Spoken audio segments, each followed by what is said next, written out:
ये कुरान की एक सुन्नत है कि कुरान जब भी किसी का तारुफ करवाता है तो नाम लेकर नहीं करवाता। कुरान सिफत बताकर तारुफ करवाता है। अक्सर हमारे नौजवान ये पूछते हैं या उनसे पूछा जाता है कि अगर रसूल के बाद 12 इमाम थे तो खुदा कुरान में नाम बता देता। अल्लाह नाम नहीं बताता, अल्लाह काम बताता है। हाँ? क्योंकि नाम रखना बड़ा आसान है। नाम रखने से क्या होता है? मसलन आपने अपने बच्चे का नाम रख लिया कर्नल साहब, हाँ? तो क्या नाम रखने से वो कर्नल बनेगा? हाँ? कई लोग होते हैं बेचारे, अपने बच्चे का नाम रखा जर्नल अली, अब बड़ा हो गया हर बंदा बुलाने लगा जर्नल अली जर्नल अली, तो लोग समझने लगे सचमुच का जर्नल है। बाद में पता चला न जर्नल है न कर्नल है, एक सादा सा आदमी और सादा सा काम करता था। और किसी ने कहा कि आपका नाम, तो उसने कहा ये मेरा नाम है, मेरा किरदार नहीं है। हाँ? नाम में और किरदार में बड़ा फ़र्क होता है। आप इंटीरियर चले जाएंगे, इंटीरियर सिद्ध में कई लोगों ने अपना नाम रखा है इमाम अली। हाँ? ये हम आँखों से देखा। आपका नाम क्या है? मौलाना नाम है इमाम अली। किसी ने अपना नाम रखा शेर अली, किसी ने अपना नाम रखा गुलाम अली। अब शेर अली नाम रखने से कोई शेर तो नहीं बन जाता ना। तो अल्लाह का फोकस नाम पे नहीं है, अल्लाह का फोकस काम पर है। हाँ? आप तसव्वुर करें 5 मिनट के लिए खुदा 12 इमामों के नाम कुरान में लिख लेता। अब इमाम आए नहीं हैं, नाम अल्लाह पहले बता देता। फिर होना क्या था? नाम सबको पता होते हैं। जिसके घर में बच्चा पैदा होता वो उसका नाम वही रखता जो खुदा ने कुरान में बताया है। हाँ? शायद बनु उमय्या की नस्ल सारे नाम वही रख लेती जो खुदा कुरान में बता चुका था। मसला यहाँ बनता, फिर हमें यह साबित करना पड़ता जो हसन खुदा ने बताया है वो कौन सा है, जो हसन ये बता रहे हैं वो कौन सा है, जो काजिम खुदा ने बताया वो कौन सा है, जो काजिम ये बता रहे हैं वो कौन सा है। जिस तरह उर्दून के बादशाह ने अपना नाम मसलन कहता मैं मेहदी हूँ और लोगों को कहता मैं ही मेहदी हूँ, मैं वही हूँ जिसका ज़हूर होना था। अब बंदा साबित करने लगे, कहता मैं सैयद भी हूँ, मैं मेहदी भी हूँ, मैं सब कुछ हूँ। अब आप कैसे साबित करोगे? क्योंकि नाम से बात नहीं बनती। इसीलिए खुदा की सुन्नत है, खुदा नाम नहीं बताता, खुदा सिफत बताता है, खुदा काम बताता है। यानी आज मैं ये कहूँ कि जंग ओहद में अली रुके थे, टूटी हुई तलवार से नबी का दिफा किया था। अब जहां जहां सिफत मुश्किल कुशाई आएगी फिर आपके जहन में नाम अली भी आएगा।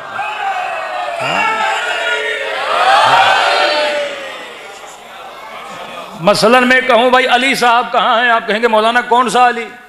यहां तो काफी अहले बैत के चाहने वाले हैं जिनके नाम क्या हैं? अली हैं।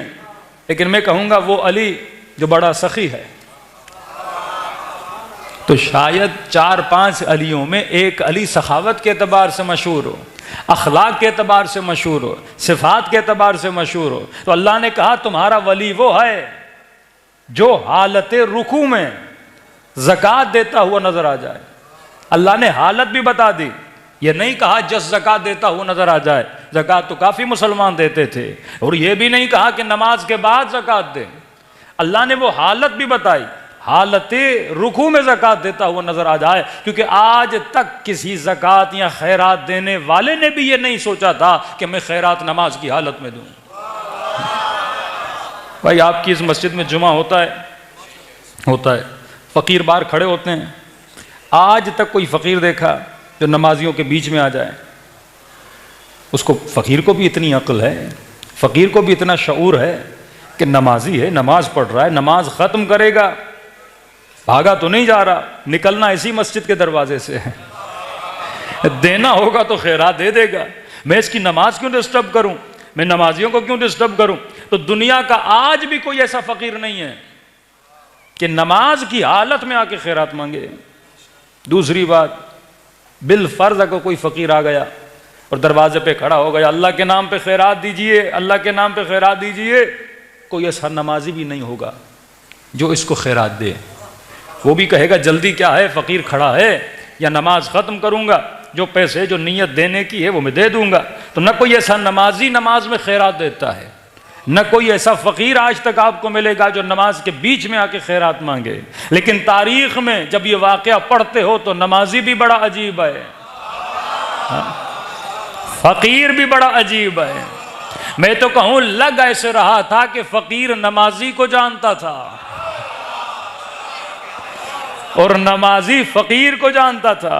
मेरे मौला ने कहा कैसे न जानता, क्योंकि देने वाला अली था, लेने वाला जिब्राइल था।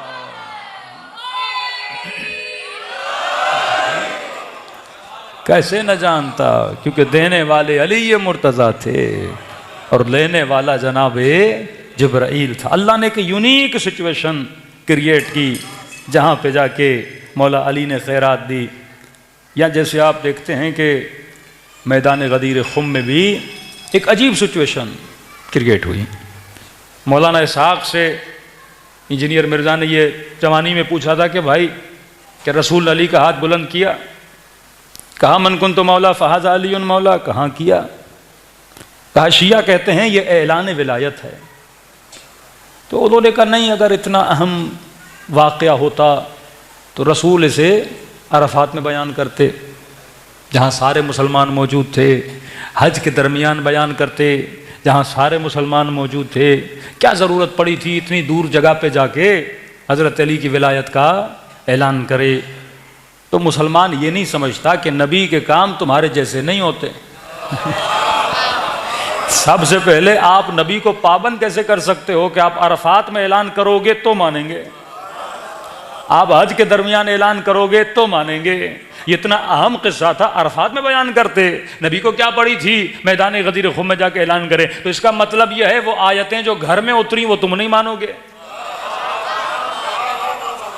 कितनी आयतें जो घर में उतरी, बोलते नहीं या रसूल अल्लाह कुरान की आयत अगर उतरे तो अरफात में उतरेगी तो हम मानेंगे, हज में उतरेगी तो माने। भाई कुरान की आयत कहीं भी उतरे वो अल्लाह की मर्जी है, वो कहाँ उतारे?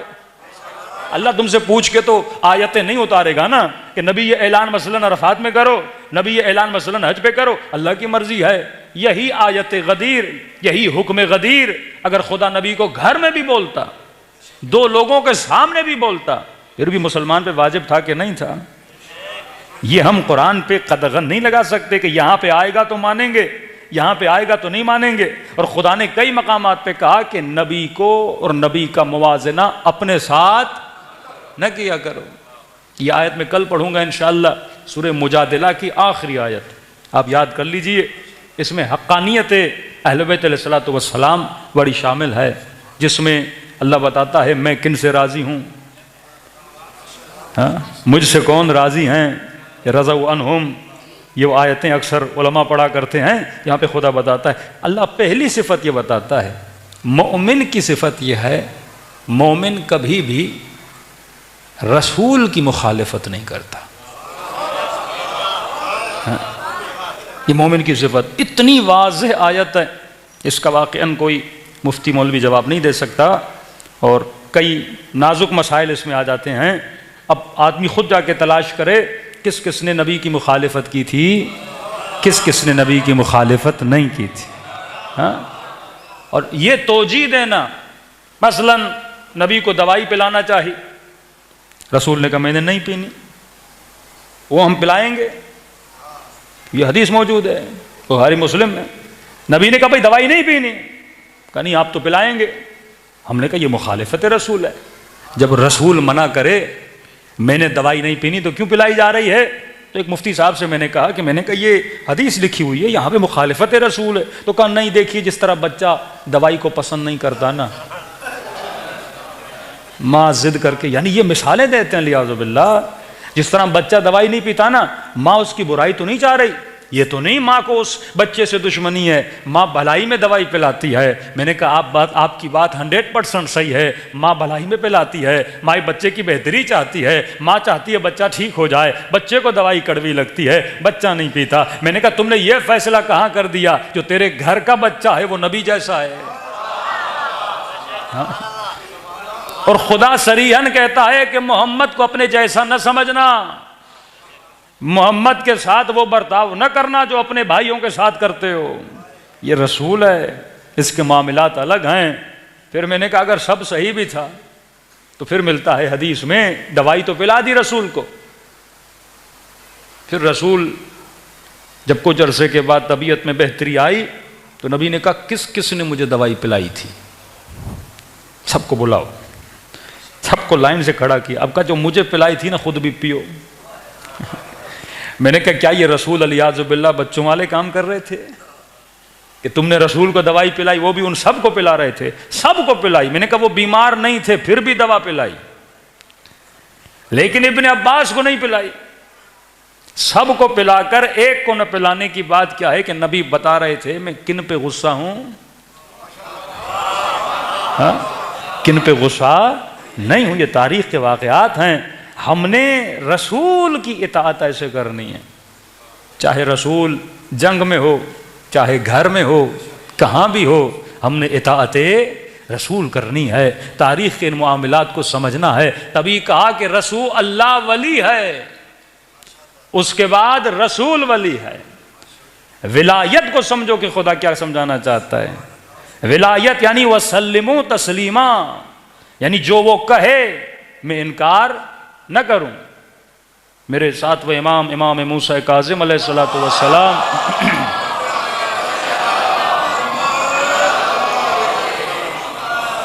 इमाम के पास एक बूढ़ी खातून आती है, कहती है मौला बीमार हूं, क्या करूं। इमाम ने कहा हकीम के पास चली जाओ, हकीम जो दे उसकी दवा लो।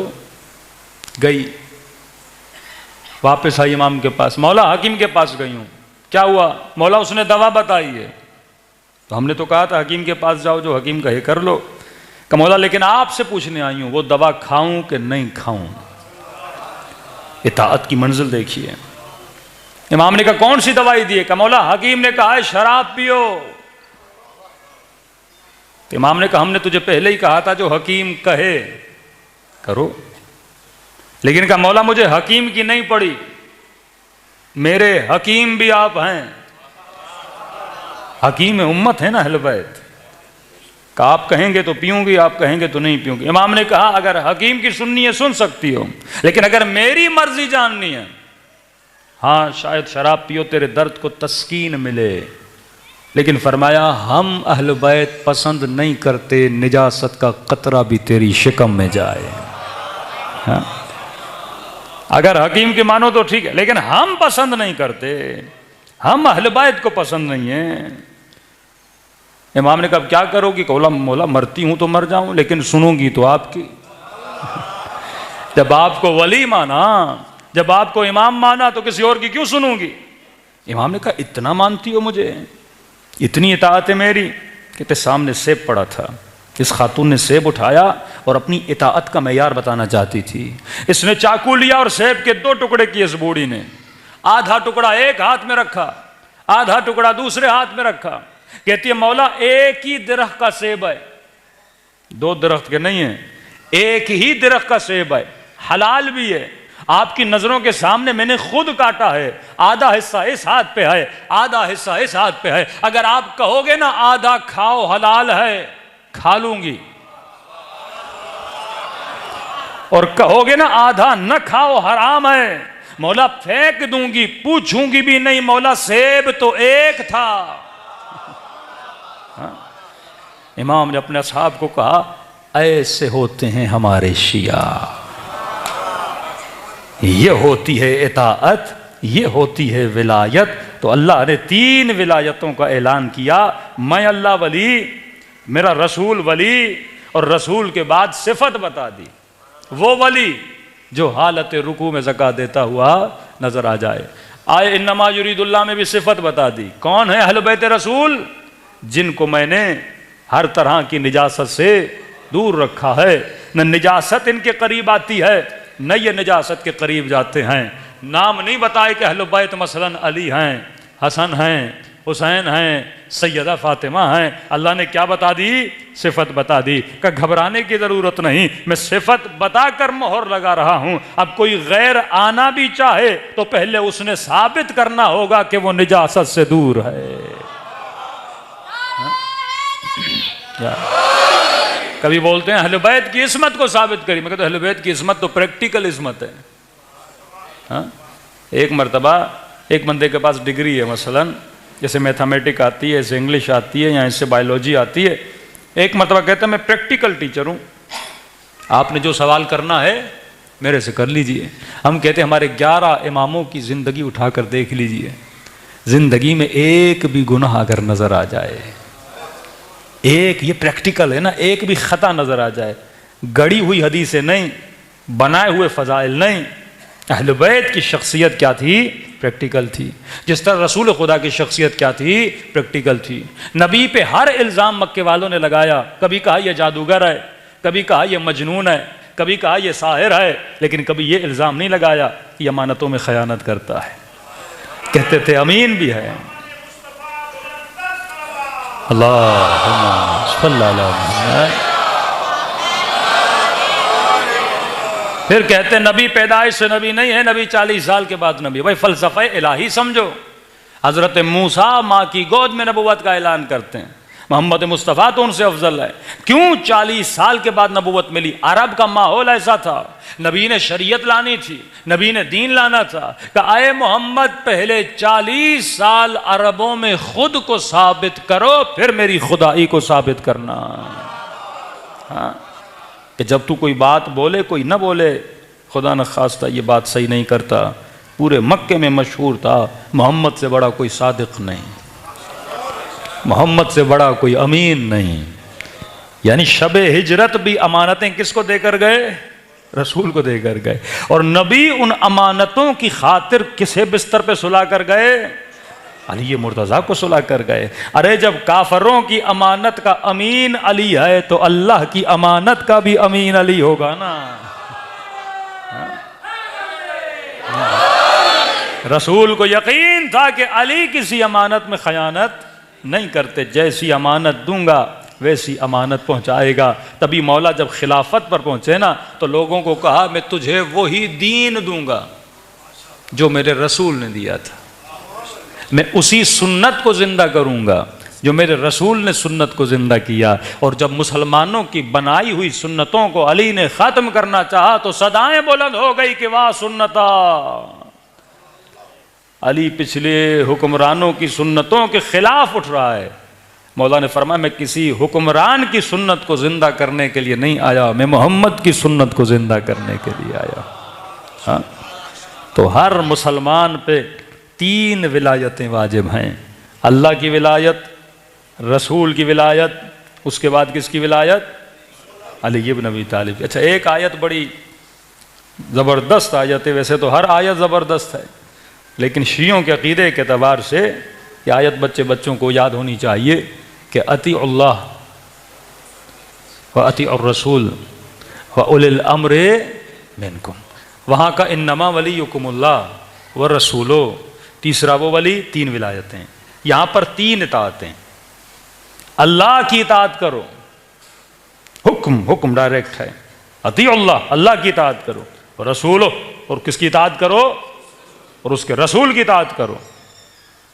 तीसरी इताअत उलिल अम्र मिनकुम, उलिल अम्र की इताअत करो। मतलब जैसी इताअत अल्लाह की वैसी उसके रसूल की, और जैसी इताअत रसूल की वैसी इताअत उलिल अम्र की।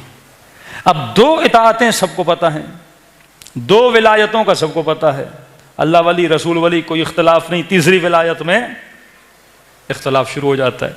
2 इताअतों का सबको पता है, अल्लाह की इताअत करनी है, रसूल की इताअत करनी है। तीसरी इताअत पे सारे आके परेशान हो जाते हैं। लेकिन ये बात तो साबित है ना, विलायतें भी 3 हैं, इताअतें भी 3 हैं। जब तक मुसलमान ये 3 इताअतें, 3 विलायतों को नहीं मानता तब तक उसका ईमान कामिल नहीं है। अब कोई मुफ्ती मौलवी मिले ना, आप उससे ये पूछ लो ये तीसरी इताअत किसकी है? जिसे खुदा ने कहा व उलिल अम्र, तीसरी इताअत किसकी है? सिफत बताई, नाम नहीं बताया।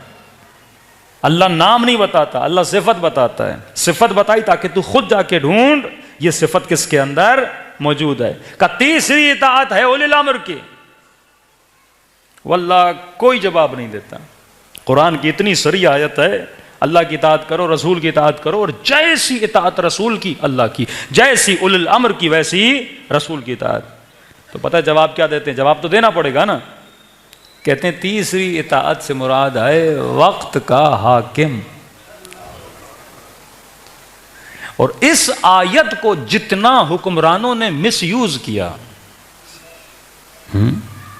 यानी पिछले जमाने के मुफ्तियों ने, मौलवियों ने एक सर्टिफिकेट दे दिया साहिबान हुकूमत को। जब वो लोगों को बोलते थे ये काम करो और लोग बोलते थे हम नहीं करेंगे, तो बोलते थे हम उलिल अम्र हैं, तुम हमारी इताअत नहीं कर रहे, मतलब रसूल की नहीं कर रहे, और रसूल की नहीं की मतलब अल्लाह की नहीं की, तो काफिर हो गया। किसी को मारने का जवाज, किसी के घर लूटने का जवाज, इज्जतों को पामाल करने का जवाज इस आयत को बनाया गया कि हम उलिल अम्र हैं। कुरान कहता है, मुफ्ती ने लिख दिया तीसरी इताअत है वक्त के हाकिम की इताअत। तभी जनरल मुशर्रफ ने जब लाल मस्जिद पे हमला किया तो लाल मस्जिद के मौलवी को पैगाम भेजा कि तूने अपनी तफसीर में खुद बयान किया कि उलिल अम्र कौन है। उन्हीं का जवाब उनको सुनाया कि तुमने खुद लिखा उलिल अम्र वक्त का हाकिम है, मैं हाकिम हूं, तो उलिल अम्र से लड़ रहा है। तो उलिल अम्र से लड़ना क्या है, जायज नहीं है। तो इस वक्त पाकिस्तान में आप सबका उलिल अम्र कौन है? हाँ, नवाज शरीफ नहीं, उसका भाई है बंदे खुदा। हाँ, जो शहबाज है वो उलिल अम्र है, और जो उलिल अम्र करे वो अवाम के लिए सुन्नत बने। तो आपके उलिल अम्र की न दाढ़ी है, मूंछें पता नहीं कितनी है उसकी। तो मतलब जितने मुफ्तियों ने, मौलवियों ने शहबाज को उलिल अम्र माना, तो सब ने अपनी दाढ़ियां मुंडवा कर हुलिया कैसा बनाना होगा, शहबाज शरीफ जैसा। अगर वो कुछ कहे ना, बिल बढ़ाए तो देना पड़ेगा, पेट्रोल की प्राइस बढ़ाए तो देनी पड़ेगी, क्योंकि आप उनकी तफसीरों के मुताबिक उलिल अम्र, सब ने लिखा उलिल अम्र वक्त का हाकिम है। खुश नसीब हो कि तुम्हें दामने अली मिला है।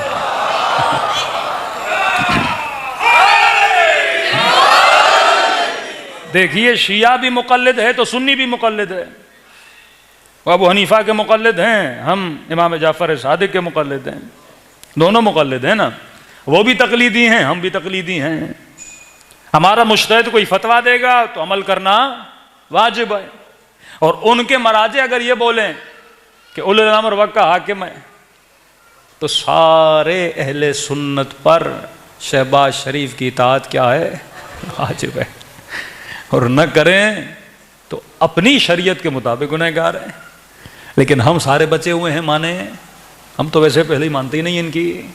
हाँ, क्योंकि हम उलिल अम्र वक्त के हाकिम को नहीं मानते। अब जवाब दे रहा हूं, सारे बरादरान अहले सुन्नत की ज़कात कटती है बैंकों में।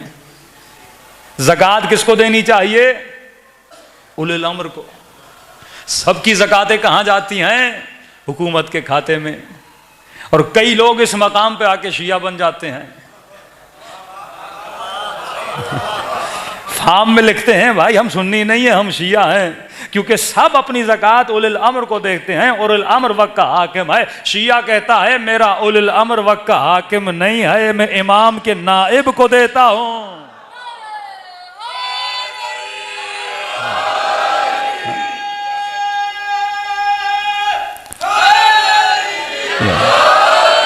लिहाजा वो हमारी ज़कात हो या खुम्स के सूरत में हो, वो कहाँ जाती है? नाइबे इमाम की तरफ जाती है।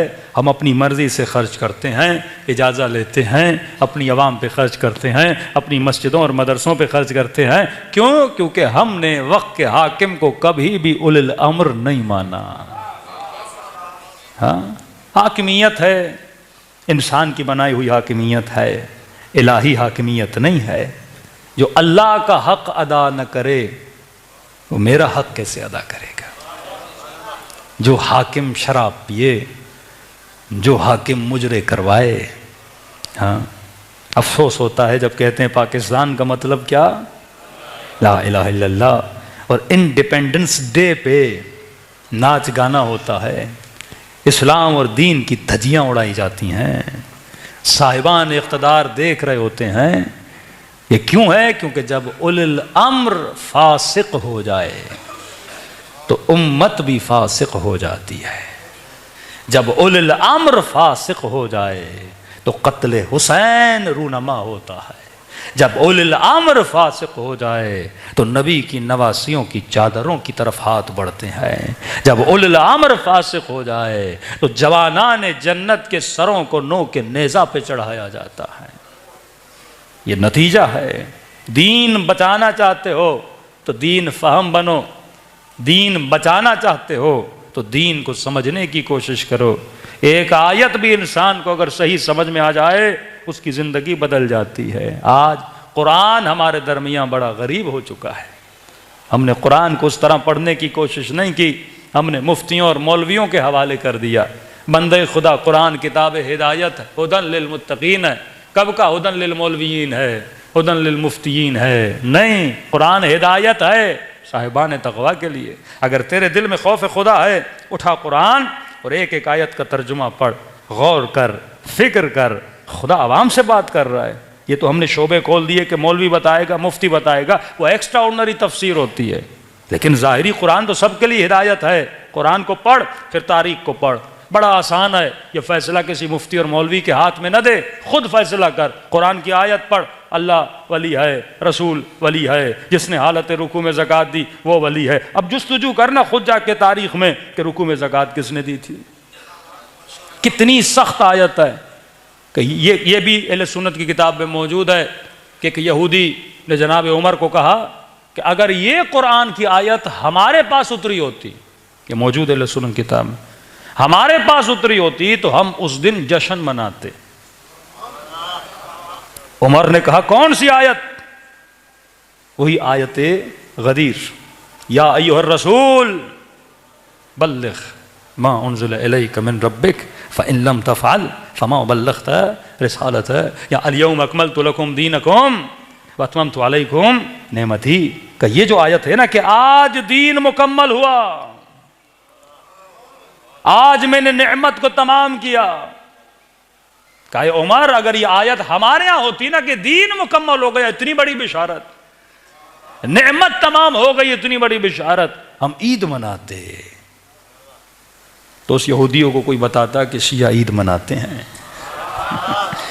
हाँ? किस बात पे दीन मुकम्मल हुआ? इतना बड़ा थ्रेट खुदा अपने नबी को दे रहा है कि रसूल अगर तुमने ये काम न किया, गोया तुमने रिसालत का कोई काम अंजाम न दिया। मतलब उस काम की इतनी अहमियत थी। ये नहीं कि खुदा धमकी दे रहा है, खुदा न खास अपने रसूल को, धमकी की बात नहीं है। अय हबीब अगर तुमने न किया तो तेरी मेहनतें ज़ाया हो जाएंगी।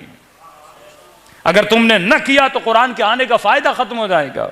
अगर तुमने न किया तो इस्लाम का फायदा खत्म हो जाएगा। अगर तुमने न किया तो बका इस्लाम खतरे में है। कौन सा काम? अली की विलायत का ऐलान करो। तुम दुनिया से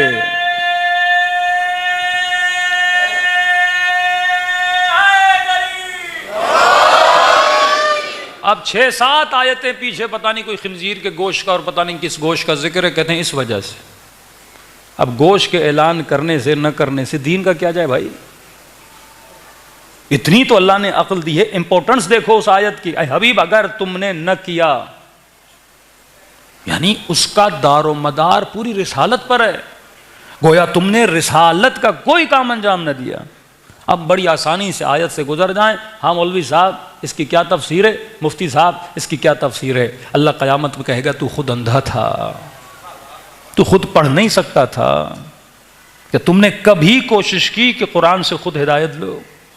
फिर ऐसा है तो बच्चों को क्यों भेजते हो स्कूल में? ए लेवल और ओ लेवल करा, पूछ लो भाई क्या मसला है, मसला हो जाए। बच्चा खुद पढ़ता क्यों है किताबों को? जब तक तू खुद नहीं पढ़ेगा कोई नतीजा आखज नहीं करेगा। तारीख भी मौजूद है, हदीस भी मौजूद है। 60-70 हज़ार में ये सारी किताबें आ जाती हैं, जितनी अहले सुन्नत की किताबें हैं। साव सिताब ले लें, इब्ने माजा वाजा ले लें, सारी किताबें ले लें, मैक्सिमम 75 to 80,000 में विद तर्जुमा विद ट्रांसलेशन आ जाती हैं। लेकिन ये मजलूमियत है। शिया के घर में तो अहले सुन्नत की किताबें मिल जाती हैं, लेकिन हमारे बरादरान के घरों में आपको ये किताबें नहीं मिलती, किसी की दिलचस्पी नहीं है। मैं कहता हूँ कम अज़ कम शिया अगर नहजुल बलागा पढ़ता नहीं, लेकिन रखी तो हुई है। हम कहते हैं ना कि नहजुल बलागा पढ़ी हुई, अगर पढ़ी भी नहीं है तो पढ़ी तो है। लेकिन उनके यहाँ ना बुखारी पढ़ी है ना पढ़ी है। यानी मजलूम है, उनकी किताबें भी उनके यहाँ। अगर मुसलमान सिर्फ अपनी किताबें पढ़ लेता, जिस तरह बिहार हमारे यहाँ बड़ी मजलूम है, हम में से कितने शिया हैं जिनके घरों में बिहार अनवार का सेट पड़ा हुआ, 2 शुरूआत हो मसलन नहजुल बलागा की, एक तफसीर हो कुरान की, आज किताबें मजलूम हैं। हमने सारे दीन का जो ठेका है वो मुफ्ती और मौलवियों को दे दिया। अब मुफ्ती जो चाहेगा जहां चाहेगा उम्मत को क्या करेगा, मोड़ेगा। एक मरतबा फतवा देगा ये हराम है, ये हलाल है, एक मरतबा फतवा देगा ये वाजिबुल कत्ल है, फिर ये वाक़यात पाकिस्तान में जुरूनमा हो रहे हैं। क्यों हो रहे हैं भाई? एक 22 साल का बच्चा, उसे क्या पता, उसके जहन में डाल दिया जाए मसलन ये बिदअती हैं, ये काफिर हैं, भरी मजमे में भरी मजलिस में आता है और ज़ाकिर इमाम हुसैन को गोली मार के चला जाता है। हाँ? और जब इससे पूछोगे भाई तुमने किसके कहने पे मारा, कहेगा मुफ्ती ने कहा था, मौलवी ने कहा था। किसी की जान लेने का हुक्म उलिल अम्र के अलावा कोई नहीं दे सकता। यहां कोई मुज्तहिद हो, साहिब इज्तिहाद हो, आप बोलते मौलाना फला बंदा मुर्तद हो गया है, इस्लाम में मुर्तद की सजा मौत है, क्या मैं मार सकता हूं? क्या मुझे इजाजत है? मौलाना खुदा न खास्ता फला आदमी अहले बैत रसूल को गालियां दे रहा है, क्या मैं मार सकता हूं? कतई इजाजत नहीं है, मुझे किसी के कत्ल की इजाजत नहीं है। जब तक किसी मुज्तहिद की इजाजत ना हो, काज़ी उल क़ुज़्ज़ात की इजाजत ना हो, फिर पूरा माशरा जंगल बन जाएगा, मैं उसे मारूंगा वो मुझे मारेगा। फिर अफगानिस्तान का वो किस्सा कि गधा मस्जिद में घुसाया, पता नहीं 37 लोग मर गए गधे की वजह से। इंसान अगर अपनी मनमानी पे आए तो हम एक दूसरे के कत्ल करेंगे। मैं बोलूंगा मुझे वहाबी अच्छा नहीं लगता, वहाबी बोलेंगे मैं शिया अच्छा नहीं लगते, फिर कौन सा कानून और कौन सी हाकिमियत? 2 तरह के मुर्तद हैं। एक आदमी मुर्तद हो गया, ये लिबरल हो गया, सेकुलर हो गया, दीन को नहीं मानता, अल्लाह को नहीं मानता, नबी को नहीं मानता, क्या ये वाजिबुल कत्ल है? वक्त का हाकिम कहता है नहीं। कौन सा मुर्तद वाजिबुल कत्ल है? वो मुर्तद जो अपने इर्तिदाद को फैला रहा है। अब ये नासूर है, मसलन एक खातून हिजाब नहीं करती, कहती मुझे इस्लाम का ये हुक्म समझ में नहीं आता, नहीं आता, तुम्हारी खोपड़ी में इतनी जगह नहीं है, नहीं आता, चलो ना करो। लेकिन एक मर्तबा बेहिजाबी भी करती है, फिर रोड पे खड़ी होके अपनी बेहिजाबी का ऐलान भी करती है, यानी लोगों के जहनों में तरवीज और तबलीग करती है, एडवर्टाइजमेंट करती है, यानी जो कर रही हैं उन्हें भी बिगाड़ पैदा करती है। इसे कहते हैं मुफसिद फिल अर्ज, यानी अल्लाह की जमीन में क्या फैला रहे हैं? फसाद फैला रहे हैं। इसको हुक्म इस्लाम कहता है कत्ल करे। अब कौन कत्ल करेगा? मैं करूंगा या आप करेंगे? हाकिम वक्त, काजी वक्त फतवा देगा, उसका अपना सिस्टम है, उसको पकड़ा जाएगा, हिरासत में लिया जाएगा, उसका ट्रायल किया जाएगा, उसके बाद हुकूमत या जो भी वक्त का हाकिम है क्या करेगा? इस्लामी कवानीन के मुताबिक उसे सजा देगा। अपनी नजरों के सामने एक चोर आता है, आपका मोबाइल छीनता है, आपकी मोटर बाइक को छीनता है, आपकी गाड़ी को छीनता है, आपने चोर को पकड़ लिया, इस्लाम कहता है खबरदार तुझे मारने का हुक्म नहीं है। मेरी मोबाइल चोरी की है, तुम नहीं है उसको मारने वाले। हाकिम का काम है, काजी का काम है, जज का काम है उसे सजा दे, तुम्हें हक नहीं है। अब इस तरह हर बंदा चोर को पकड़े और मारने लगे।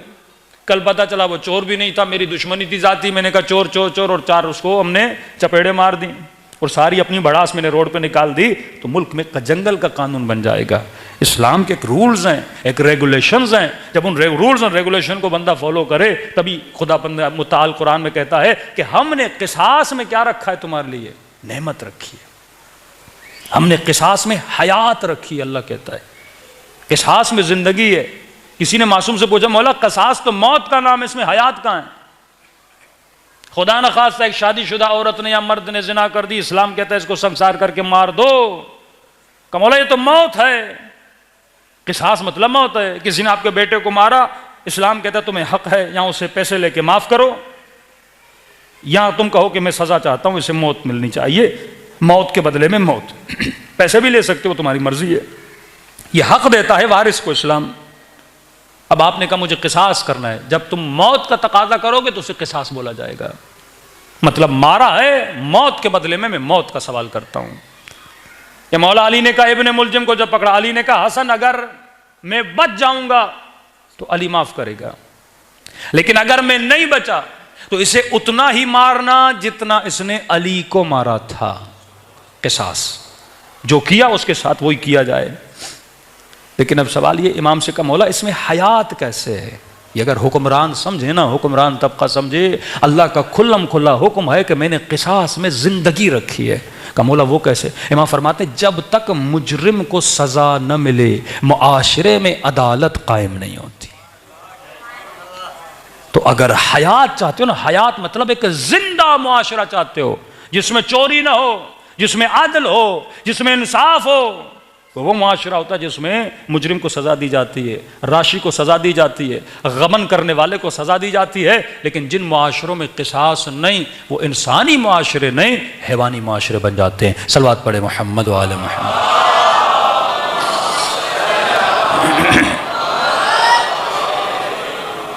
तो हमारी जिंदगियां क्यों तबाह होती हैं? अगर मुसलमान अपनी तारीख के पीछे चला जाए कि वो इस्लाम जिसने मुआशरे में अमन का पैगाम लाना था, का सफाई निस्फ़ ईमान है, सफाई मुसलमानों में है नहीं। मुसलमान सच्चा होता है, सच्चाई है नहीं। मुसलमान चोर नहीं होता, वावैला है, बड़े अजीब अजीब किस्म की चोरियां हैं, सब कुछ हो रहा है। क्यों? बेहतरीन दीन, बेहतरीन नबी अल्लाह ने हमें अता की है, बेहतरीन किताब, लेकिन बेहतरीन कौम हम नहीं बन सके, क्योंकि कौमों को मुनज़्ज़म नबी बनाता है या इमाम बनाता है।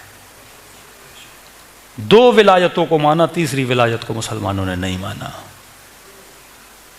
चलो बिल फर्ज नबी के बाद आपको 3-4 बंदे बहुत अच्छे मिल गए, आपके बकौल आपने हुक्मरान बना दिया, हाँ? हम इस बहस से भी निकल जाते हैं ना, लेकिन अल्लाह ने अकल दी हर इंसान को। मसलन जनाब अबू बकर अच्छे थे, आपने खलीफा बना दिया, बहुत खूब। फिर आपको जनाब उमर मिले, आपने बना दिया, बहुत खूब। फिर जनाब उस्मान मिले, बना दिया, बहुत खूब। फिर हज़रत अली मिले, आपने बना दिया, बहुत खूब। अब अली के बाद सिस्टम जब तक नहीं बनाओगे, अच्छे अफराद 4 मिलेंगे, 5 मिलेंगे, 6 मिलेंगे, लेकिन सिस्टम तो चलता रहेगा ना। वो कौन सा सिस्टम है जो अच्छे अफराद को जन्म दे? वो कौन सा सिस्टम है? मसलन आपको अपने बच्चे के पढ़ाने के लिए मलिर कैंट में बहुत अच्छा टीचर मिल गया, भाई कल ये टीचर नहीं रहा तो दूसरे बच्चों का क्या होगा? जब तक एजुकेशन का सिस्टम नहीं बनाओगे, वो फिर सिस्टम अफराद रहे ना रहे, सिस्टम बाकी रहता है। मसलन ये इमाम बारगाह, अगर इस इमाम बारगाह को एक फर्द चलाए, बहुत अच्छा चलाए, ये भी सोचना है ना कल ये फर्द मर गया तो क्या होगा? अफराद तो मर जाते हैं ना, अफराद तो हमेशा बाकी नहीं रहते। अक्लमंद आदमी अपनी जिंदगी में सिस्टम बनाता है कि अगर कल मैं ना भी रहा, जितने लोग आए इस सिस्टम से जब क्रॉस करें तो सिस्टम अच्छे लोगों को चुने। आप एयरपोर्ट पे जाते हो ना, एयरपोर्ट ने एक सिस्टम की मशीन रखी है, अब चेक एंड बैलेंस होता है, जिस बंदे की जेब में हीरोइन है, चर्स है या गोल्ड है, फौरन सिस्टम क्या करता है? रेडार बनाता है, ताकि कोई भी गलत बंदा उस एयरपोर्ट के अंदर दाखिल ना हो सके। हमने हुकूमत के लिए कौन सा सिस्टम बनाया कि गलत अफराद हुकूमत पे ना आए, यजीद जैसे हुकूमत पे ना आए, हारून जैसे हुकूमत पे ना आए, मामून जैसे हुकूमत पे ना आए, मुंतसिर जैसे हुकूमत पे ना आए। ऐसे लोग जिन्होंने एक एक करके आले रसूल को शहीद किया। करप्ट सिस्टम करप्ट लोगों को चुनता है, अच्छा सिस्टम अच्छे लोगों का इंतखाब करता है। अब सवाल ये सिस्टम मैं बनाऊं, मेरे पास इल्म नहीं है। अल्लाह ने कहा जिस तरह मैंने तुझे नबूवत का सिस्टम दिया, इसी तरह मैंने तुझे विलायत का भी सिस्टम दिया है। इन्नी जाइलुन लिन्नास इमामा, मैं लोगों के लिए हादी चुनता हूं, मैं लोगों के लिए इमाम चुनता हूं। तो अगर नबी के जाने के बाद उस सिस्टम को फॉलो किया जाता जो सिस्टम इलाही सिस्टम था, वल्लाह आज मुसलमान अर्श इलाही पे हुकूमत कर रहे होते, क्योंकि इल्म आले रसूल के पास था। ये सुनी सुनाई बातें नहीं, खुद कह कर गए अना मदीनतुल इल्म व अलीयुन बाबुहा। किसने सलूनी का दावा किया? अली इब्न अबी तालिब ने। हर मकतब का इमाम डायरेक्ट या इनडायरेक्ट अहले बैत का शागिर्द रह चुका है। इमाम अबू हनीफा कहते लौला सनतान लहलक नौमान, अगर 2 साल ना होते तो नौमान क्या हो जाता, हलाक हो जाता। डायरेक्ट या इनडायरेक्ट अली इब्न अबी तालिब के शागिर्द है। सूफिया किराम डायरेक्ट या इनडायरेक्ट अली इब्न अबी तालिब के शागिर्द हैं। नहजुल बलागा उठा लो, इल्म अली देखो, इमाम की हदीसें देखो, हिकमत इमाम देखो, कलमात क़िसार देखो, खुतबा अमीरुल मोमिनीन देखो, खुतबा हसन इब्न अली देखो, पता चलेगा इल्म इनकी मीरास है, इल्म इनकी दौलत है।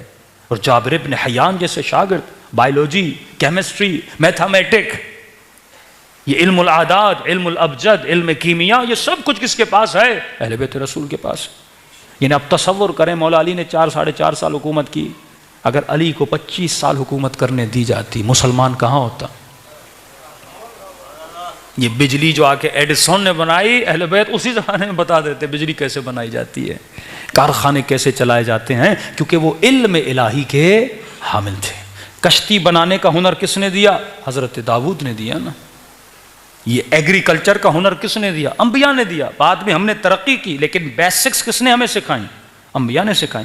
हज़रत आदम ज़मीन पर आए, आते ही उन्होंने खेती बाड़ी शुरू कर दी। कहाँ से इल्म मिला हज़रत आदम को, वल्लम अस्माअ कुल्लहा, खुदा ने आदम को इल्म दिया। फिर नूह आए, मटके बनाते थे, लोगों को ये इल्म सिखाया। कोई नबी आया, उसने कश्ती बनाना, कोई नबी आया, उसने घर बनाना, कोई नबी, ये सारे अंबिया सिखाते गए। फिर लोगों ने वहाँ से सीखते सीखते वो उलूम क्या करते गए। लेकिन हर इल्म की जड़ किस तक पहुँचती है, या नबी तक पहुँचती है या इमाम तक पहुँचती है। और उन तमाम अंबिया के इल्म के वारिस हैं आले रसूल। तमाम अंबिया के उलूम के वारिस, वो इल्म नुजूम, वो इल्म बहर, वो इल्म फल्कियात, वो इल्म अदब, वो इल्म नहव, वो इल्म सर्फ, जितने उलूम हैं अहले बैत रसूल के। भाई आप इल्म लोगे नहीं तो वो क्या करें। पाकिस्तान में बेहतरीन आपके पास मसलन इल्म जानने वाला बंदा, वो कहे मैं मिसाइल भी बना सकता हूँ, मैं ये भी कर सकता हूँ, मैं पानी से गाड़ी भी चला सकता हूँ, मैं ये कर सकता हूँ। अब आप इल्म का फ़ायदा लोगे नहीं, वो क्या करेगा। मौला फरमाते हैं अली इनको जन्नत की तरफ बुला रहा है, लेकिन ये बस ज़िद हैं कि हमें जहन्नुम में जाना है। अली इनको इल्म देना चाहता है, लेकिन ये बस ज़िद हैं कि हमें जहालतों में रहना है। और जिसने इल्म लिया, कोई सलमान बना, कोई मैसम तम्मार बना। हाँ, ये वो उलूम हैं जो आपने अहले बैत से लेने। आज भी वल्लाह मजलूम है अहले बैत अलैहिस्सलातु वस्सलाम, आज भी पर्दे गैब में इमाम ज़माना मजलूम है। हमने सिर्फ फर्श अज़ा से क्या लेते हैं, ये जुल्म है। उलूम अहले बैत पे गुफ्तगू होनी चाहिए।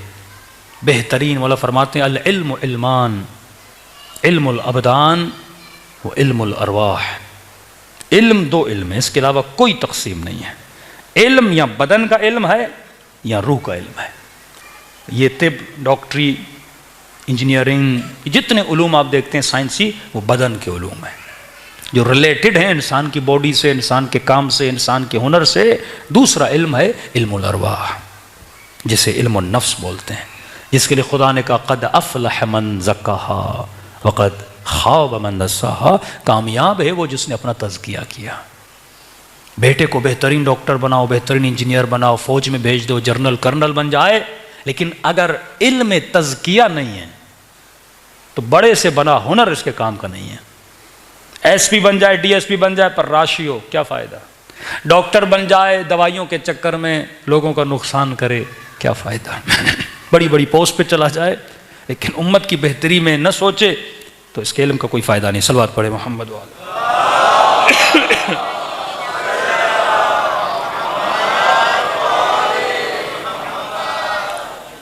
तो इल्म नफ्स पे हमारा बहुत कम गौर होता है।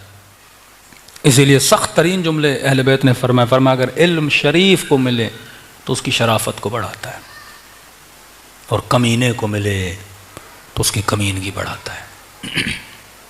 इल्म बुरा नहीं, ज़र्फ बुरा होता है। शैतान के पास इल्म था, वो शैतानत कर रहा था। अंबिया के पास इल्म था, वो हिदायत दे रहे थे। इससे पहले कि अपनी औलादों को इल्म दो, वो इल्मुल अबदान हो या इल्मुन नफ्स हो, पहले उनके वजूद का तज़किया करो। बेहतरीन तज़किया कौन करता है, इमाम करता है। जो खुद मुज़क्की न हो वो उम्मत का तज़किया नहीं कर सकता। तभी का इन्न अक्रमकुम इंदल्लाहि अत्क़ाकुम, अल्लाह के करीब वो है जो साहिबे तक़वा है, और अली का लक़ब है इमामुल मुत्तक़ीन। हाँ? इमामुल मोमिनीन नहीं, इमामुल मुत्तक़ीन। हाँ, हिल्यतुल मुत्तक़ीन, सिफ़ात मुत्तक़ीन मौलाना नहजुल बलागा में बताते हैं, पढ़िए तो सही। क़ुर्ब अहल बैत चाहिए तो सबसे पहले इल्मुन नफ्स हासिल करिए। इल्मुन नफ्स हासिल कर लिया, वजूद पाक हो गया। अब जितने उलूम अहल बैत के लेते जाओगे एक लज्जत मिलेगी। पता चलेगा दुनिया खिलौनों की तरह, जिस तरह बच्चे खिलौनों पे रोते हैं ना, बच्चों को देखा है आपने? एक बच्चे को एक खिलौना लेकर दो, दूसरे को नहीं हो, ऐसा लड़ते हैं, खिलौने तोड़ देते हैं, लड़ाइयाँ करते हैं। आज ये बड़े लोग बच्चों की तरह घरों पे लड़ते हैं, प्लॉट्स पे लड़ते हैं, माल पे लड़ते हैं, गाड़ी पे लड़ते हैं, एक दूसरे को कत्ल कर देते हैं। अल्लाह कहते हैं खिलौनों की तरह एक दूसरे से लड़ रहे हैं, मैंने तुम्हारी कीमत जन्नत लगाई है। हाँ, बल्कि ये कहूँ मैंने तुम्हारी कम से कम कीमत जन्नत लगाई है। हाँ, एक कुरान की आयत थी, उसमें लिखा था कि जो अफराद हैं जन्नती, कुछ में है उनको धक्के देकर जन्नत में ले जाया जाएगा, कुछ में उनको ज़बरदस्ती जन्नत में लेकर जाएगा। तो हमारे एक उस्ताद थे, हमने कहा ये क्या मामला है कि आप मुख्तलिफ इसकी तफासिर, उन्होंने हमें जवाब दिया। मैंने कहा ये जन्नत में क्यों नहीं जा रहे होंगे कि मलाइक इनको ज़बरदस्ती कहेंगे जन्नत में चले जाओ। का क़यामत में इनकी निगाह अली के रुख पे पड़ जाएगी। हाँ।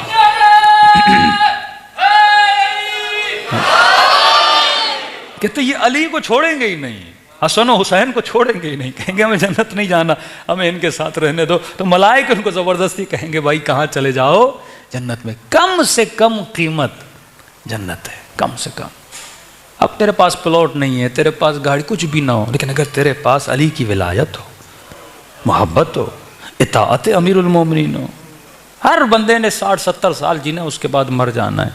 अब 60-70 साल में तुमने जितनी भी दौलत बनाई लेकर तो नहीं जाओगे ना। गबन किए, धोखाधड़ी की, बहनों का हक खाया, भाइयों का हक मारा, दुनिया दुनिया दुनिया, क्या लेकर जाओगे? उस अजाब को रख के जाओगे और नस्लें उस अजाब से फ़ायदा लेती रहेंगी। गुनाह किसे मिलता रहेगा? तुम्हें मिलता रहेगा। बच्चों को भी देकर जाओ तो हलाल देकर जाओ, न अपनी आखिरत तबाह करो, न अपने औलादों की आखिरत तबाह करो। मौला फरमाते हैं हमें समझ नहीं आती ये हैबत खुदा को देख के डरता क्यों नहीं। कभी कभी आसमानों में खुदा एक बिजली चमकाता है ना, बंदे का दिल दहल जाता है, यानी उसकी आवाज़ों को मैं बर्दाश्त नहीं कर सकता। तसव्वुर करो हैबत इलाही क्या है। जितने मैंने देखा लोग जहाज़ में चढ़ते हैं सबको खुदा याद आ जाता है। एक खातून हमारे साथ बैठ, सर पे दुपट्टा नहीं, जहाज़ में जैसे उड़ने लगा उसने सर पे दुपट्टा डाल दिया। मैंने कहा अब डर में से खुदा याद आया है। और जैसे जहाज़ लैंड कर गया फिर दुपट्टा उतार के फिर वही हरकतें और वही काम। एक जहाज़ था, हमने खुद देखा था, मशहद में थे, इस्फहान से आ रहा था, उसको आग लग गई थी, हवा में था, हमने खुद देखा। अल्हम्दुलिल्लाह सही सालिम उतर गया, तो उसके एक पर को आग लग गई। उन्होंने बहुत जल्दी से तेज़ी करके उन्होंने जहाज़ को लैंड कर लिया। उस जहाज़ में एक मौलाना थे, कह रहे मौलाना हम भी थे, बड़ी कैफियत थी जहाज़ में, क़यामत का मंजर था। अब सारे खिड़कियों से देख रहे हैं, पर को क्या लग गई? आग लग गई। कह रहा जितनी बेदीन ख़वातीन थी ना उस जहाज़ में, वो उन्होंने सुर्खियाँ साफ़ कर दी, मेकअप साफ़ कर दिए, सर पे दुपट्टे आ गए, हाथ में तस्बीह आ गए। का जहाज़ से चढ़ने से पहले मौलवी इनको अच्छा ही नहीं लगता था। अब जो आग लगी सारे कह रहे मौलाना मेरे पास आ गए, मौलवी साहब दुआ करो अल्लाह बचा ले, नेक हो जाएंगी, अब नमाज पढ़ेंगी, अब ये नहीं करेंगी, वो नहीं करेंगी। मैंने कहा इंशाल्लाह अल्लाह खैर करेगा। कि मौलाना जैसे जहाज़ उतरा ना, फिर वाशरूम में वही सुर्खी वुर्खी लगा के फिर ये आई और गई। ये इंसान का हाल है। मतलब जब तक डंडा ना हो, जब तक डर ना हो, बंदा सुधरता ही नहीं है। बीमार होता है, खुदा या शफा दे शफा दे, यहाँ ठीक हुआ, फिर बंदा वही बन जाता है। अजीब शैतान सिफती इस इंसान के अंदर है कि जब अल्लाह कहता है जब तंगी में डालता हूं मुझे याद करते हो, जब थोड़ा तुम्हें छोड़ता हूं फिर कुफरान नेमत करते हो। बिल आखिर तुझे पता है तुझे मरना है, मिट्टी के मनो कुछ भी नहीं लेकर जाओगे। बैंक में 100 करोड़ हैं, कितना खाओगे? 100 करोड़ से 50 करोड़ से कितना खाओगे? भाई मैक्सिमम अपने मंथली खर्च लिख दो, कितना है? बहुत हेल्दी जिंदगी बंदा गुजारे तो महीने में 4 लाख 5 लाख, इससे ज्यादा तो नहीं है। अब मल्टीप्लाई करो, अगर 60 साल जिंदा रहोगे, अभी 40 के हो, 40 माइनस कर दो 40, कितना चाहिए तुझे? लेकिन हिर्स देखो, बंदा 7 नस्लों के लिए जमा करता है, 6 नस्लों के लिए जमा करता है। अल्लज़ी जमअ मालहु वअद्ददह, अल्लाह कहते हैं ऐसे बंदों को, इनके जिस्मों को मैं जहन्नुम की ईंधन बना देता हूं, जिन्होंने सिर्फ निगाह दुनिया पे रखी है। माल बनाओ अली की तरह, लेकिन सोच रखो अली वाली। हाँ, मौला मेहनत करते थे, इतने पैसे बनाते थे। मौला का खजांची कहता है, जो हिसाब किताब करने वाला, कि अली एक महीने में पता नहीं 20 से 21 हजार दिरहम राह खुदा में देते थे। बड़ा पैसा कमाते थे मौला, कुएं कूदते थे, खेती बाड़ी करते थे, मौला के अपने बाग थे। मेहनत करके अली ने बनाया, ये नहीं कि एजाज इलाही से मंगवाया, नहीं, मौला ने खुद अपनी मेहनत की, इतना पैसा जमा किया कि हफ्ते में या महीने में 20 से 21 हजार दिरहम फ़कीरों को ऐलान करते थे और मौला अली लोगों की मदद करते थे। तो मौला का ख़जानची जो अकाउंटेंट था, वो मौला को कहने लगा कि या अली, थोड़ा हाथ हल्का रखिए, कहीं ऐसे ना हो पैसे ख़त्म ही हो जाएं। तो इमाम ने कहा अल्लाह तुझ जैसे खजानची को फिर पैदा ही ना करे। उसने कहा या अली मुझे क्यों बद्दुआ दे रहे हैं? इमाम ने कहा फिर तू मेरे लिए बुरा क्यों सोच रहा है? कि या अली मैं तो आपके लिए अच्छा सोच रहा हूँ। इमाम ने फरमाया बड़े अजीब बंदे हो, दे अली राय तकलीफ तुझे क्यों हो रही है?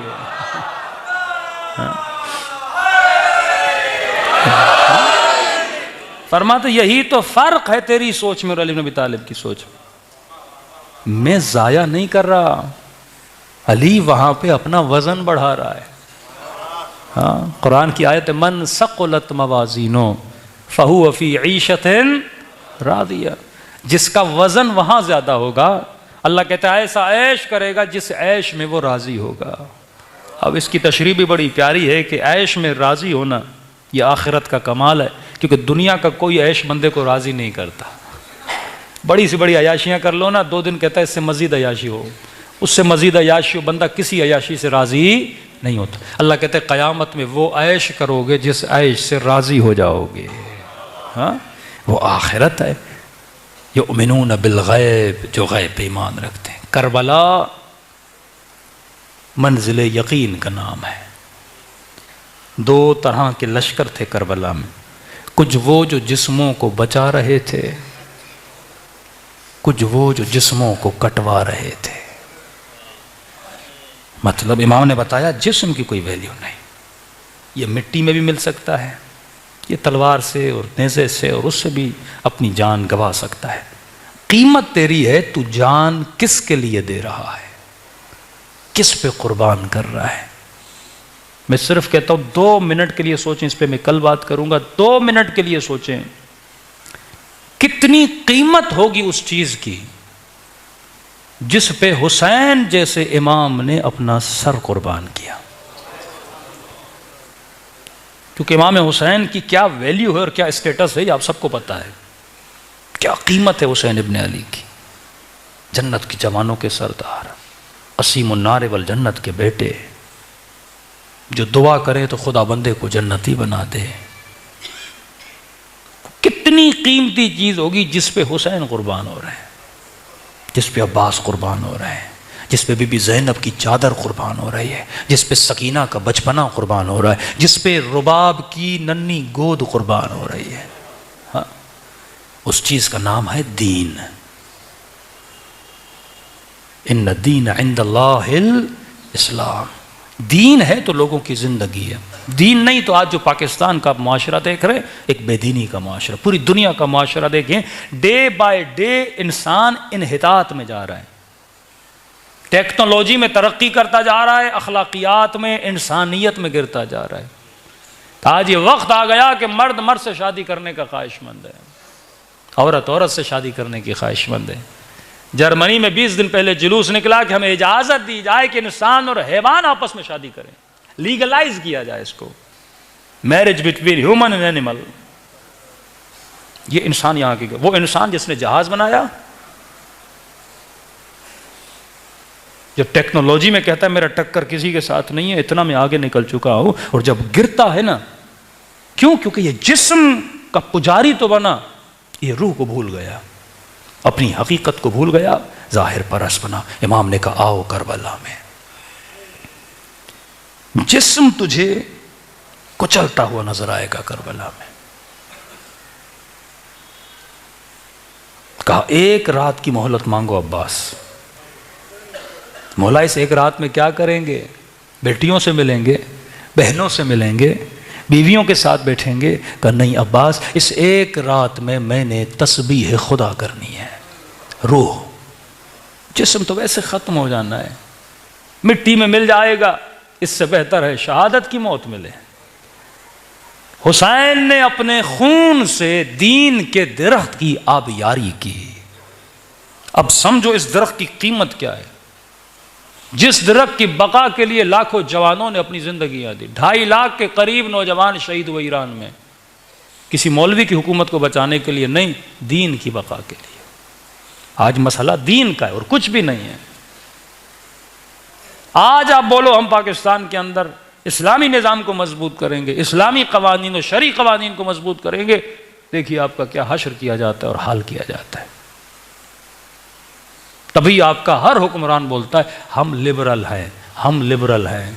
खान बोलता है मैं ह्यूमनिस्ट हूँ, नवाज शरीफ बोलता है मैं लिबरल हूँ, मुशर्रफ बोलता था मैं लिबरल हूँ, वो थोड़ा और आगे जाता था, कहता था हम सेक्युलर भी हैं। कोई नहीं बोलेगा हम इस्लामी हैं, हम रिलीजियस हैं। नाम रख दिया हुकूमत इस्लामी, क्योंकि नहीं पसंद करते वो। जंग यही है, बकाए दीन का नहीं, दीन नहीं। सेक्युलरिज्म यानी अपना हुलिया ऐसा ना बनाओ जिसमें रंग दीन आए। इंडिया में आज बच्चियों को स्कूलों में मसला है, कहती हैं एग्जाम देने जाती हैं हमारे दुपट्टे उतार, अब या एग्जाम दें या सर पे दुपट्टा रखें। भाई क्यों नहीं रखने दे रहे? मेरी चॉइस है का नहीं, दुपट्टे में रंग दीन है। कोई भी ऐसा काम जिसमें रंग दीन हो। इसी कराची में एक इंग्लिश सेंटर था, मैं जब बच्चा था वहां पढ़ने जाता था, हाथ में अंगूठी थी, उन्होंने कहा अंगूठी उतार दीजिए। हमें समझ नहीं आता अंगूठी क्यों उतरवा रहे हो। आज भी शायद हो के ना हो बात सेंटर्स में, कड़ा उतार दो, अंगूठी उतार दो, तुमसे रंग दीन नजर नहीं आना चाहिए। सब सेम सेम दिखो, और जा जाके आगे इस नहज पे आपकी नस्लों को लाया जाएगा। दीन सिर्फ घर में, बाहर नहीं। बाहर खातून निकले सर भी नंगा हो, बिल्कुल ऐसे लगे जैसे सेक्युलर, मेरा किसी दीन वीन से ताल्लुक नहीं है। कोई रंग नजर नहीं आना चाहिए, तुम सब एक रंग में नजर आने चाहो। हाँ, घर जाओ नमाज पढ़ो, घर के अंदर जाओ मातम करो, घर के अंदर जाओ अज़ादारी करो, बाहर रंग दीन नहीं होना चाहिए। यही सोच निज़ाम तागूत की है, जो ज़हूर इमाम से पहले इस सोच को इतना डेवलप किया जाएगा कि आखिरी ज़माने में दीनदार औरत और दीनदार मर्द का चलना ऐसे होगा जैसे आग का अंगारा हाथ पे रखा जाए। ईमान को तलाश करना ऐसे होगा जैसे काले पत्थर पर काली चूंटी चले और अंधेरी रात में उस चूंटी को ढूंढ पाओ। हमने अपनी आंखों से कई सेक्युलर मैंने शिया देखे, न बीवी हिजाब करती है, न बेटा कुछ दीनी अमल करता है, मजलिसों में आते हैं, त्यौहार बन गया। मजलिस एक त्यौहार है, एक दीनी एक्टिविटी, एक फेस्टिवल है कि मैं आऊंगा मनाऊंगा क्योंकि मैं नस्ली शिया हूं। भाई दीन क्यों नहीं तुम्हारी जिंदगी में? मौलाना मेरा कैलेबर अलग है, जिनके साथ मेरा उठना बैठना है वो अलग सोच के क्या बोलेंगे, सोच लोग क्या बोलेंगे, अल्लाह क्या बोलता है परवाह नहीं। हुसैन ने कहा दुनिया जो भी बोले लेकिन ऐ खुदा रिज़न बिर्रिज़ाक व तस्लीमन ले अमरे, हुसैन निगाह तुझ पे रखे हुआ है, अगर तू हुसैन से राजी है तो हुसैन भी राजी है। रिज़ा इलाही। लोग क्या देते हैं? पैसा, दौलत, जाह, मकाम। व तुइज़्ज़ु मन तशा व तुज़िल्लु मन तशा। ईमान खुदा पे होना चाहिए। करबला इसी ईमान का नाम है, इसी दीनदारी का नाम है। मिस्ली ला यबायो मिस्ल यजीद, हुसैन जैसा यजीद जैसे कि एक बहुत बड़ा फ़लसफ़ा है। अगर हुसैन वाली दीनदारी होगी कभी भी बेदीन के साथ बंदा दोस्ती नहीं करेगा। ये जंग चलती रहेगी ता क़यामत चलती रहेगी, और दीन की हिफाजत का ज़िम्मा खुदा ने लिया है, इमाम ज़माना ने लिया है। दुनिया कितनी भी कोशिशें करे लेकिन कभी इमाम वक्त का मुकाबला नहीं कर सकती। अल्लाह हमें अदना सा सिपाही बनाए हुज्जत खुदा का, कि हम दिफ़ाए दीन, दिफ़ाए मज़हब के लिए। ये क्यों मुसलमानों को फ़िरक़ों में, मज़हबों में बांट दिया? हाँ, आज शिया कुछ करे फ़ौरन फतवा आता है, यानी शख्सियत परस्त टोले बन चुके हैं हम। लेकिन सरेआम इलाही हुदूद को पामाल किया जाता है, कोई नहीं बोलता। गैरत दीनी लोगों की ख़त्म हो चुकी है। क़यामत में खुदा रोज़े नमाज का सवाल नहीं करेगा, दीन का पूछेगा। नमाज तुमने दीनी सोच में रह कर पढ़ी तो नमाज है, लेकिन अगर दीनी सोच नहीं थी तेरे अंदर और तू नमाजें रोज़े करता रहा, ऐसा कोई फ़ायदा नहीं। कई हुक्मरान हैं जो साल में उम्रे करने जाते हैं, ये सियासी उम्रे हैं, ये अल्लाह के लिए नहीं हैं, ये अपनी ज़ात के लिए हैं। हाँ, हज और उम्रा वो हो जो खालिसतन परवरदिगारे आलम के लिए किया जाए। शुक्र खुदा करे कि खुदा ने हुसैन जैसा इमाम दिया, ऐसे रोल मॉडल दिए जो वल्लाह दुनिया के पास नहीं है। तभी फरमाया कि अगर मच्छर के पर के बराबर भी आँखों से आंसू निकले, मच्छर के पर के बराबर भी, तो खुदा इस खुलूस वाला आंसू हो, हुर वाला आंसू हो, पूरी जहन्नुम की आग को बुझाने की ताकत रखता है। हाँ। शुक्र खुदा कर इमाम हुसैन के मानने वाले दिलों की सख्ती को हुसैन के गम के आंसुओं से नरम करें। उसके बाद जो बीज बोएंगे इंशाअल्लाह वो तनोमन दरख्त बनेगा और इंसान की ईमान को मजबूत करेगा। दिलों को करबला लेकर चलें, सब मिल के अपने मजलूम आका को सलाम पेश करें। वक्त बहुत हो चुका है, चंद जुमले मसाइब के, ताकि दिलों को मुनव्वर करें ज़िक्र मोहम्मद और आले मोहम्मद से। अस्सलामु अल हुसैन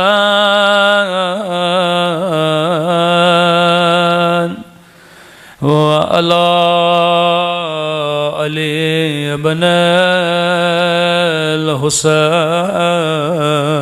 सब मिल के व अला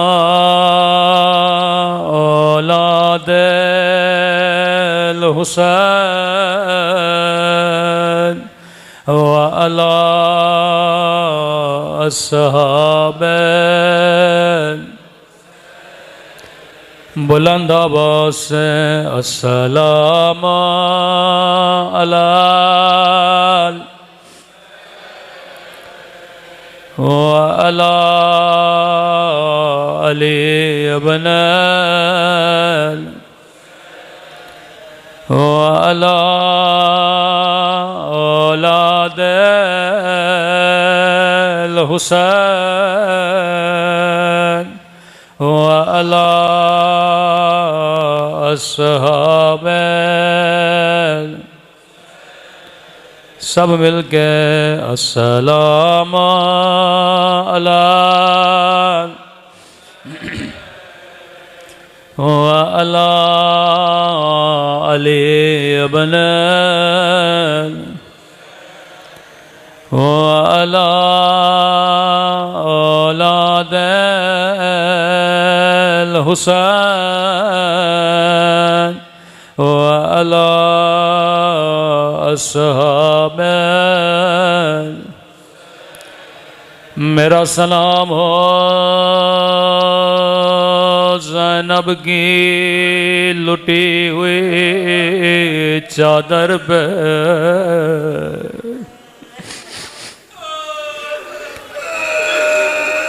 आगा शिराज़ी फरमाते हैं अगर शिया इतना सुने इसके रोने के लिए काफ़ी है, बस ये सुने कि अली की बेटी और शराबी का दरबार, ये इसके रोने के लिए काफ़ी है। अगर रोना न आए या इसने अली की गैरत को नहीं समझा या ज़ैनब के हया को नहीं समझा। आप मुहर्रम में हर नुए खां का नुआ सुनते हो, मेरी आदत है मसाइब के शुरू में इमाम ज़माना का नोहा पढ़ता हूँ। जब भी दिल करे रोने का रात के अंधेरों में ज़ियारत नाहिया पढ़ा करो। इस ज़ियारत में बड़े मसाइब के जुमले गए जो मेरे इमाम ज़माना ने बयान किए। सुनेंगे कैसे अपने जद की मुसीबत को याद करके रोते हैं। फरमाते मोमेन तू पानी रोता है लेकिन तेरा इमाम ज़माना खून रोता है। फरमाया मेरा सलाम हो उन जख्मी कलाइयों पे जिन्हें पसे गर्दन बांधा गया था। मैंने बड़ा सोचा मेरे मौला ने जख्मी कलाइयों को क्यों याद किया। करबला में तो बड़े बड़े मसाइब आए। जब मैंने रिवायत पढ़ी तो समझ में आया। रावी कहता है 11 मुहर्रम का ज़ैनब ऊंट से आए सगरे जैसे अब्बास घोड़े सगरे थे। शायद कोई मोमिन कहे मौलाना मेरी समझ में नहीं आया। अब्बास के तो बाजू सलामत नहीं थे, ज़ैनब के तो बाजू सलामत थे। मैंने कहा जवाब मैं नहीं दूंगा। इमाम ज़माना फरमाते हैं मेरा सलाम हो मेरी उन पुफियों पे ओ जिनके हाथ उनकी गर्दनों से बंधे थे।